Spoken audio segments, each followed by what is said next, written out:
Sir हम कमाने के लिए मतलब गए थे गुजरात में। बातें बातें हमारी मच्छी बोट जो है वो मतलब पाकिस्तान के हद में चली गई थी। फिर थोड़ा बहुत मतलब डराने धमकाने के लिए मारे पीटे मारे भी पीटे। थे।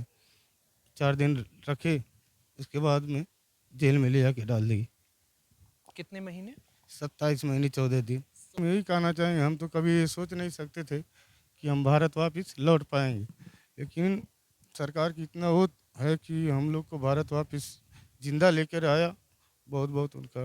उमेश कुमार का ये घर जवाब मांगता है जनप्रतिनिधियों से कि आखिर वह जनप्रतिनिधि जो 5 साल के लिए अपनी आम जनता का भरोसा जीतकर अपनी आम जनता को देखभाल और उनकी सुरक्षा की जिम्मेदारी लेते हुए वोट लेते हैं। 60 का दशक था जब तत्कालीन भारत के प्रधानमंत्री और नवागत पाकिस्तान के प्रधानमंत्रियों के बीच सिंधु जल समझौता हुआ था।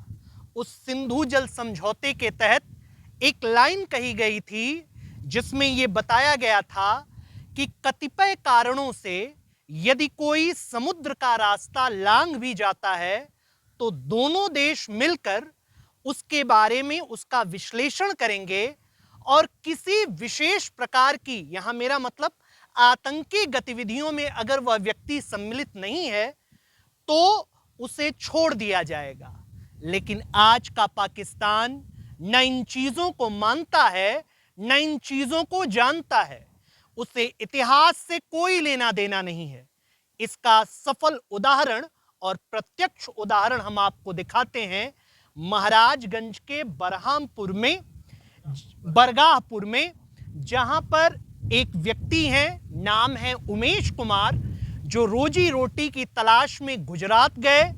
गुजरात जाने के बाद इनकी नाव पार चली गई, पाकिस्तानी सीमा पर चली गई और उस जलमार्ग को पार करने के बाद इनको पाकिस्तान की जेल में बंद कर दिया गया, जहां से ये 27 महीनों की कैद काट करके आज वापस आए हैं। उमेश जी, हम आपके दुख का कोई अंदाजा नहीं लगा सकते।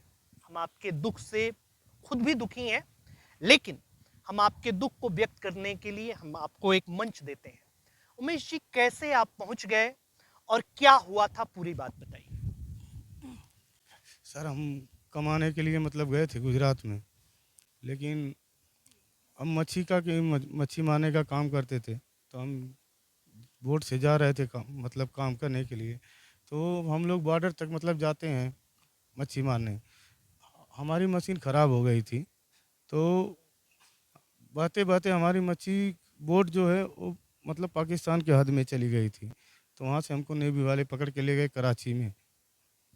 यहां ध्यान देने वाली बात एक है दोस्तों, कि जल मार्ग के जो समझौते होते हैं और जल मार्ग का जो तरीका होता है, उसमें आम इंसान इस बात को नहीं समझ सकता कि वो किस सीमा के पार जा रहा है। इसे सिर्फ दो लोग समझ सकते हैं, या तो वो नेवी के लोग हैं या तो वो मर्चेंट नेवी के लोग हैं। के बाद क्या हुआ? उसके बाद में हमको पकड़ के ले गए कराची केटी बंदर में। वहाँ पे ले गए। जब पहले तो हम लोग को वहाँ पे जब बोट पे पकड़े तो हाथ ऊपर करवाए। उसके बाद में बोले तुम लोग क्यों इस पानी में आए? तो हम लोग बोले सर हम लोग का मतलब मशीन ख़राब हो गया और इसके लिए हम लोग की बोट बातें बातें आ गई। तो बोले सब लोग हाथ ऊपर करो, जहाज़ पे चढ़ जाओ। तो हम लोग जहाज़ पे चढ़ गए, उधर ले गए। बाद में फिर थोड़ा बहुत मतलब डराने धमकाने के लिए मारे पीटे। मारे भी पीटे। सोचिए, ये सोचने की बात है, इस व्यक्ति की आंखों से आंसू बह रहे हैं कि एक व्यक्ति जो अनजाने में कहीं सीमा पार चला गया, एक ऐसा देश जहां के लोग उसे मारते हैं, पीटते हैं, और न केवल मारते पीटते हैं बल्कि उसे मानसिक और दैहिक प्रताड़ना भी देते हैं। आगे क्या हुआ? उसके बाद में सर हम लोग को पकड़ के ले गए। उस 4 दिन तक कस्टडी में रखे, पुलिस कस्टडी में। वहाँ पे बस पूछताछ इंक्वायरी सब एजेंसी वाले सब कुछ आते थे, पत्रकार आते आते थे। 4 दिन रखे, उसके बाद में जेल में ले जाके डाल दी। कितने महीने? 27 महीने 14 दिन। 27 महीने 14 दिन। जी। उसके बाद में वहाँ पे मतलब खाना पानी जीने के लिए दिया जाता था कि मतलब आदमी जिंदा किसी रहे। तरीके से जिंदा रहे। जिंदा रहे। जी। अच्छा ये बताइए उमेश जी, उस बीच में आप मतलब जब बाहर आए, भारत सरकार के लिए क्या कहना चाहेंगे? सर हम यही कहना चाहेंगे, हम तो कभी ये सोच नहीं सकते थे कि हम भारत वापस लौट पाएँगे। लेकिन सरकार की इतना वो है कि हम लोग को भारत वापस ज़िंदा लेकर आया। बहुत-बहुत उनका आभार करेंगे। यहाँ मैं अपने चैनल के माध्यम से विदेश मंत्री एस जयशंकर का विशेष रूप से धन्यवाद ज्ञापित करूंगा, जिनकी बेहतरीन विदेश नीति की बदौलत हमारे यहाँ का नौजवान न केवल वापस आया, बल्कि अपने लोगों के बीच वापस आ सका। अब इस बीच एक चीज और मैं आपको ध्यान दिला दूं, ये इनका घर है। 27 महीने तक ये बाहर रहे, लेकिन धन्य है यहाँ के जनप्रतिनिधि, विधायक जी, यहाँ के प्रधान जी, यहाँ के जिला पंचायत जी, कि जिनको इस बात का कोई आभास नहीं था कि एक व्यक्ति न केवल अपने परिवार से बाहर है, बल्कि उस परिवार के प्रति आश्रय की कोई उम्मीद नहीं है, कोई आशा नहीं है।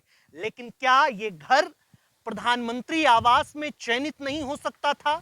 क्या इस महिला के दुखों को हम दूर नहीं कर सकते थे? क्या जनप्रतिनिधि का काम केवल वोट लेना होता है? क्या जनप्रतिनिधि का काम केवल उन वोटों से सत्ता पर पहुंचना और 5 साल अपना कुर्ता चमकाना होता है? ये आने वाले वक्त में जनप्रतिनिधियों को जवाब देना पड़ेगा। उमेश कुमार का ये घर जवाब मांगता है जनप्रतिनिधियों से कि आखिर वह जनप्रतिनिधि जो 5 साल के लिए अपनी आम जनता का भरोसा जीतकर अपनी आम जनता को देखभाल और उनकी सुरक्षा की जिम्मेदारी लेते हुए वोट लेते हैं, आखिर वही जनप्रतिनिधि जब वोट लेने के बाद उमेश कुमार जैसे लोग जब ऐसी विकट परिस्थितियों में घिर जाते हैं, तो क्यों उनसे वो अपना मुंह मोड़ लेते हैं? आने वाले वक्त में इसका जवाब हम लें, आप भी लीजिएगा और कमेंट बॉक्स में ये जरूर बताइएगा कि आप क्या सोचते हैं उमेश कुमार के इस दुखद घटनाक्रम पर। कोई भी नेता, कोई भी विधायक, कोई भी मतलब प्रधान ये नहीं आकर के कम से कम एक ये कि चलो अगर वो आदमी गलती से पकड़ा गया है, कुछ भी हो गया है, कम से कम हमारे परिवार वालों को डेढ़ डेढ़ महीने पे तो राशन मिलते हैं। अब बताइए 4-4 3-3 बच्चे हैं, वो लोग कैसे अपना जीवन यापन करते होंगे? वो तो एक आदमी इंसानियत के समझ सकता है। मैं आपकी हालत समझ सकता हूं और मैं आपसे आपके माध्यम से आम जनमानस से भी प्रश्न करता हूं। यूपी टीवी समाचार की टीम ऐसे ही आपके अंदरूनी और आपके जमीनी मुद्दों को उठाती रहेगी। आप देख रहे थे यूपी टीवी समाचार। कैसी लगी हमारी रिपोर्ट जरूर बताएं, कमेंट बॉक्स में अपनी राय दीजिए, पेज को लाइक करिए, चैनल को शेयर करिए और अपने दोस्तों तक इस समाचार को जरूर पहुंचाइए, जिससे आपके अपने लोगों में जन जागरूकता पहुंच सके। यूपी टीवी समाचार के लिए अंकित मणि त्रिपाठी की रिपोर्ट।